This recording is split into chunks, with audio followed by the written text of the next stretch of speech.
Assalamualaikum warahmatullahi wabarakatuh. Perkenalkan, kami dari kelompok 2. Di sini kami akan menjelaskan materi tentang karakteristik konseli tingkat SMA. Kelompok 2 di sini ada anggotanya yaitu Karlina dengan NIM 2010 123 320002, ada Ayu Nur Ain dengan NIM 2010 123 320024, ada Is Fitriani dengan NIM 2010 123 320004, dan saya sendiri Rizky Naintan Sofia Rahman dengan NIM 2010 123 220016.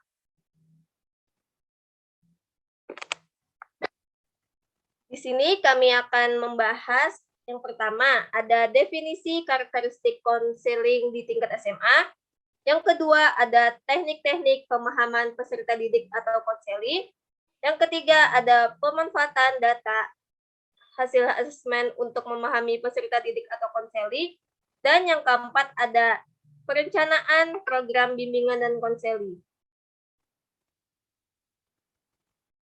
Yang pertama di sini saya akan membahas yaitu definisi karakteristik konseling di tingkat SMA.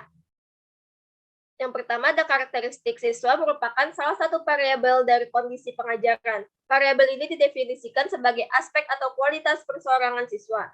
Aspek-aspek ini bisa berupa bakat, minat, sikap, motivasi belajar, gaya belajar, kemampuan berpikir, dan kemampuan awal atau hasil belajar yang telah dimilikinya. Karakteristik siswa akan sangat mempengaruhi dalam pemilihan strategi pengelolaan yang berkaitan dengan bagaimana menata pengajaran agar sesuai dengan karakteristik perseorangan siswa menurut UNO 2010. Oleh karena itu, pemenuhan kebutuhan pribadi, sosial, belajar, dan karir merupakan kunci keberhasilan bagi keberhasilan hidup peserta didik selanjutnya dan juga guru BK. Sudah selayaknya memahami karakteristik peserta didik yang menjadi sasaran layan, bimbingan, dan konseling. Next slide. Yang kedua ada karakteristik peserta didik atau konseli sekolah menengah atas yang perlu dipahami meliputi aspek-aspek berikut. Yang pertama ada aspek fisik. Aspek fisik ini ada peserta didik atau konseli di SMA berada pada masa remaja media yang telah mencapai kematangan fisik diantaranya perubahan bentuk tubuh, ukuran, tinggi, berat badan, dan proporsi muka serta badan yang tidak lagi menggambarkan anak-anak. Yang kedua ada aspek kognitif. Di aspek kognitif ini, perkembangan pemikiran peserta didik atau konseli mulai menunjukkan kemampuan berpikir logis yang lebih baik. Mereka mulai mampu berpikir yang menghubungkan sebab dan akibat dari kejadian-kejadian di lingkungannya. Pemahaman terhadap diri serta lingkungannya mulai lebih meluas dan mendalam. Yang ketiga ada aspek sosial. Pada aspek sosial, peserta didik atau konseli mulai tumbuh kemampuan memahami orang lain. Kemampuan ini mendorongnya menjalin hubungan sosial dengan teman sebaya. Mereka menjalin hubungan pertemanan yang erat dan menciptakan identitas kelompok yang khas. Hubungan kelompok sebaya lebih menguat serta cenderung meninggalkan keluarga. Yang keempat ada aspek emosi. Aspek emosi ini, peserta didik atau konseli SMA merupakan kelompok usia remaja digambarkan dalam keadaan yang tidak menentu, tidak stabil, dan emosi yang meledak-ledak. Meningginya emosi terjadi karena adanya tekanan tuntutan sosial terhadap peran-peran baru selayaknya orang dewasa. Kondisi ini dapat memicu masalah seperti kesulitan belajar, penyalahan gunaan obat, dan perilaku menyimpang. Yang kelima, ada aspek moral. Melalui pengalaman berinteraksi sosial dengan orang tua, guru, teman sebaya, atau orang dewasa lainnya, tingkat moralitas peserta didik atau konseli SMA sudah lebih matang jika dibandingkan dengan usia anak atau remaja awal. Dan yang terakhir ada Yang keenam ada aspek religius. Pada tahap usia ini, peserta didik sudah lebih matang dalam meyakini dan melakukan ibadah sesuai aturan agamanya. Dalam kehidupan beragama, peserta didik sudah melibatkan diri ke dalam kegiatan-kegiatan keagamaan. Selanjutnya akan dijelaskan oleh teman saya.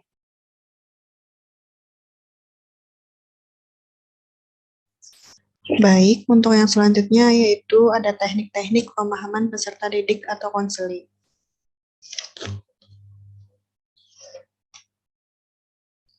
Secara garis besar, teknik-teknik memahami karakteristik peserta didik atau konseling yang digunakan dalam bimbingan dan konseling meliputi yang pertama itu ada teknik tes. Teknik tes merupakan teknik untuk memahami individu dengan menggunakan instrumen tes terstandar.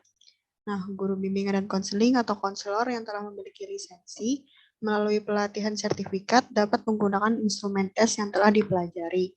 Bagi yang belum memiliki lisensi penyelenggaraan tes psikologis, sekolah dapat bekerja sama dengan lembaga tes psikologis terpercaya. Nah, jadi guru bimbingan dan konseling atau konselor hendaknya mampu memahami hasil tes tersebut. Hasil tes yang lazim digunakan untuk keperluan bimbingan dan konseling, antara lain hasil tes kecerdasan, tes bakat, tes minat, tes kepribadian, tes kreativitas, tes sikap, dan juga tes prestasi belajar. Guru bimbingan dan konseling atau konselor hendaknya dapat memanfaatkan hasil tes untuk keperluan layanan bimbingan dan konseling, sehingga layanan yang diberikan tepat sesuai kebutuhan dan kondisi peserta didik atau konseling, khususnya dalam pemberian layanan yang mampu untuk membantu peserta didik mempersiapkan diri dalam kelanjutan studi. Yang kedua yaitu teknik non-tes. Nah, untuk teknik non-tes ini merupakan teknik untuk memahami individu dengan menggunakan instrumen yang terstandar dan tidak terstandar. Teknik asesmen non-tes yang sering digunakan untuk keperluan bimbingan dan konseling itu antara lain ada observasi, wawancara, angket, sosiometri, dokumentasi, dan biografi ataupun autobiografi. Instrumen pengumpul data yang sering digunakan untuk mengenali masalah serta kebutuhan layanan bantuan antara lain ada daftar cek masalah atau DCM, ada alat ungkap masalah atau AUM, dan yang terakhir ada inventory tugas perkembangan atau ITP. Jadi guru bimbingan dan konseling atau konselor dapat menggunakan instrumen yang dikembangkan sendiri dengan langkah-langkah sebagaimana pengkonstruksian instrumen tes. Adapun langkah-langkah pengembangan meliputi menetapkan tujuan pengungkapan data diri, menentukan aspek atau dimensi yang diukur, merumuskan definisi operasional, memilih cara pengukuran yang digunakan, instrumen dan lembar jawaban, merumuskan manual penggunaan instrumen, penyekoran atau pengolahan, dan yang terakhir interpretasinya. Untuk slide selanjutnya akan dijelaskan oleh teman saya.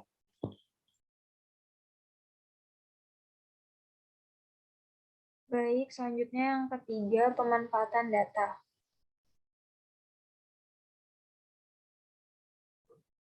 Jadi, yang dimaksud dengan data hasil asesmen adalah data yang diperoleh melalui teknik tes dan non-tes.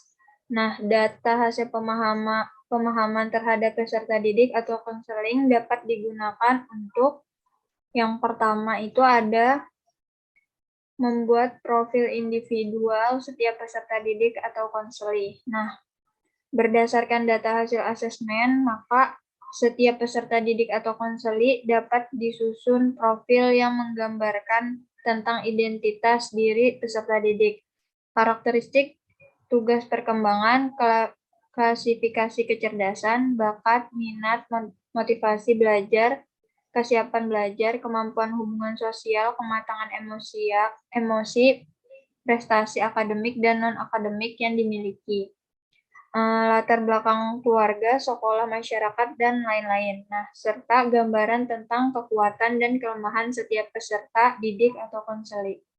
Nah, yang kedua itu ada membuat profil kelas. Nah, berdasarkan data individu peserta didik atau konseli tersebut, maka dikembangkan profil kelas sehingga tiap kelas memiliki profilnya sendiri-sendiri.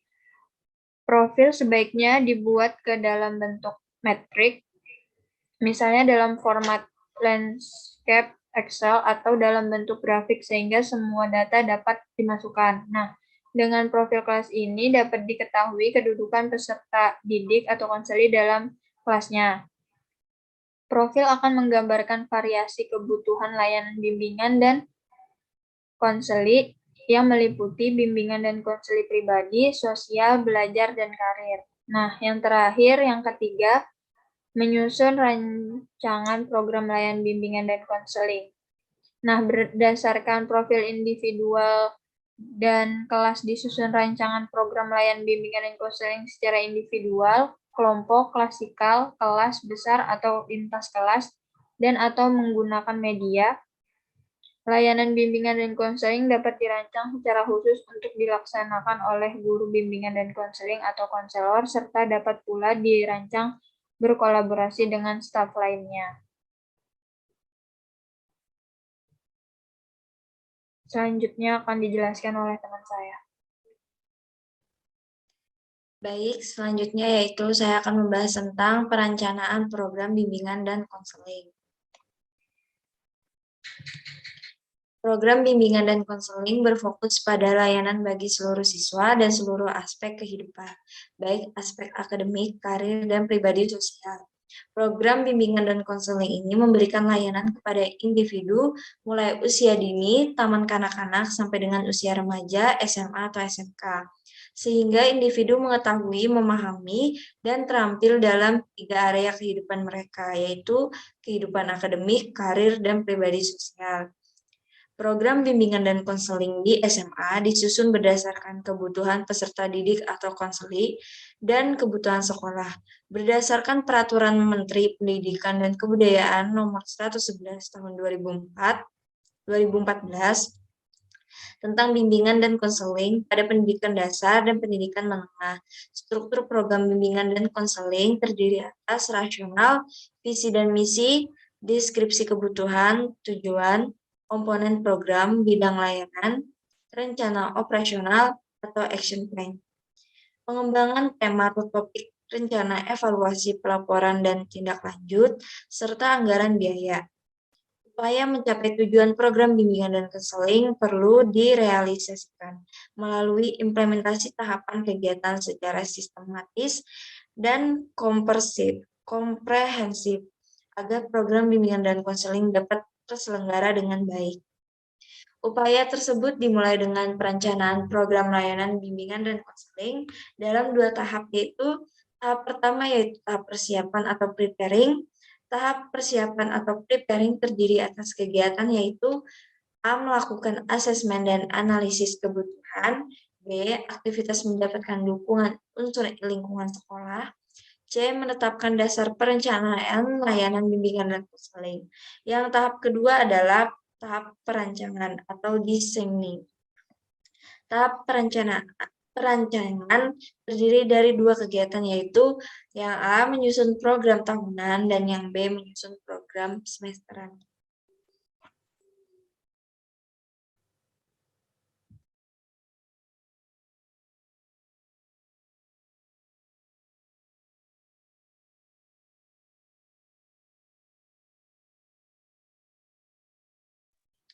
Sekian presentasi dari kelompok kami. Salah hilafnya mohon maaf. Assalamualaikum warahmatullahi wabarakatuh.